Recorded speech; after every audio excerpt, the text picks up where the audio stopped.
What's up, guys? It's your boy Scion, and I'm back, and this is the second episode of Warframe Arsenal.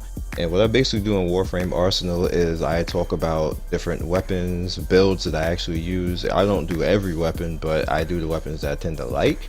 And the two weapons that I'm actually choosing this week are actually Broken War and War.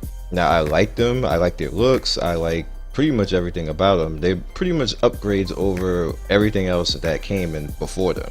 So it's pretty much stronger than that's a lot of pretty much. This is stronger than Docker Prime in my opinion, and this is the build that I came up with.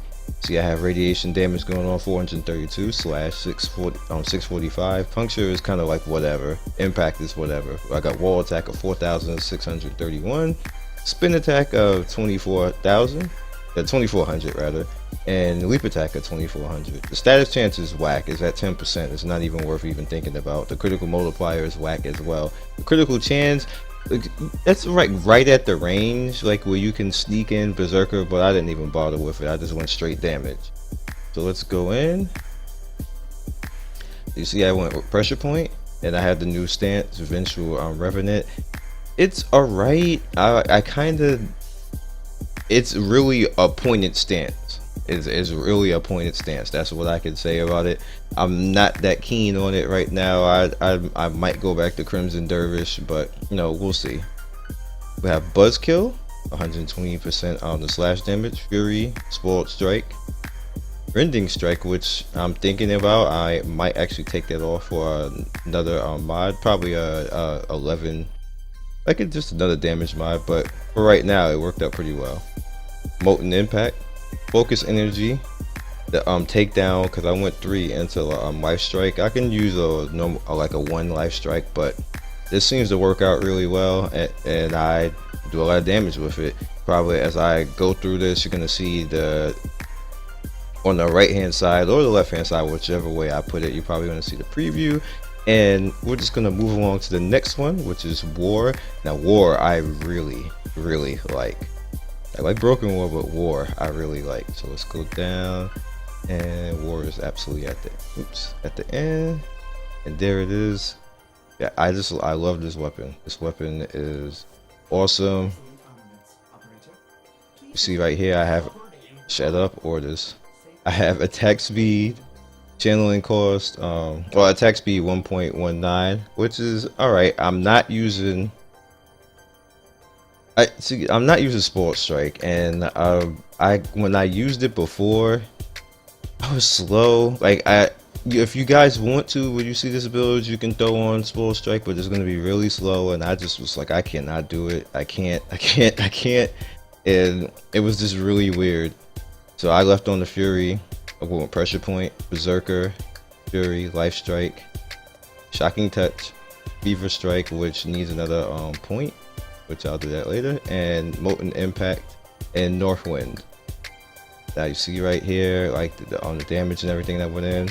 Again, attack speed 1.19, critical chance at 20%, critical multiplier at 2.0. Now you can try to go for a critical build.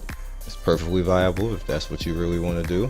And see how that goes for you as far as damage wise. It's kind of comparable to this. That's why I kept it with this and not worry about the critical. I get Berserker to spool up without putting the critical up any higher than what it is right now, especially when there's a lot of enemies around. You get that crit really fast and you spool it up really fast. I just ran around like a buzzsaw, as you're probably going to see in the examples. So next we went with Shocking Touch, Fever Strike for our Corrosive, and Molten Impact and Northwind for Blast. And I like that because it gives me a little bit of AoE type of CC, knocking them away, and this is pretty good overall. Now I ended up super fast as I got to 75%, getting the Berserker up and everything, and you just run around like a buzzsaw. The weapon is just really awesome. Now you notice I ignored the impact, puncture, and slash because impact is just like you do have shattering impact, but I don't want to lose damage just to do that. I'm not exactly sure how strong that is. I haven't even really tried it, to be honest with you. If you guys actually try it and find out that it's actually good, you can come in the comments and tell me that it is good, but I was like, whatever, I ain't got time for that. But like I said, Let me go over here. I'll show you real quick. This is a massive difference when you get rid of, like, you see that, like, that is a massive difference, but you are so slow. It's like, you once you spool up Berserker, then that's nasty. That's really nasty.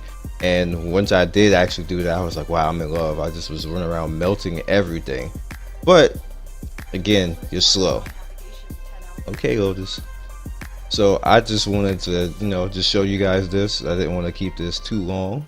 Hope you enjoy it. Hope you enjoy these builds. I hope you enjoy on Warframe Arsenal, because this is just me personally. This is my personal opinion. I'm not saying that they're the top builds, or not saying that this is super end game or something like this. Like this one right here, though, I think this would do very well in game right here, especially when you start to spool it up, especially in a mission like the like we were getting in those sorties. Those missions are hard, so you gotta come with your A game or just don't come at all. So other than that, you guys be legendary. I will talk to you. Shut up, orders. I will talk to you next video, and peace. Thanks for watching another video by me, Scion Storm. If you like what you see here, please by all means like, subscribe, share with all your friends. It really helps me out, and I appreciate everybody who stops by. One love, and be legendary. Peace.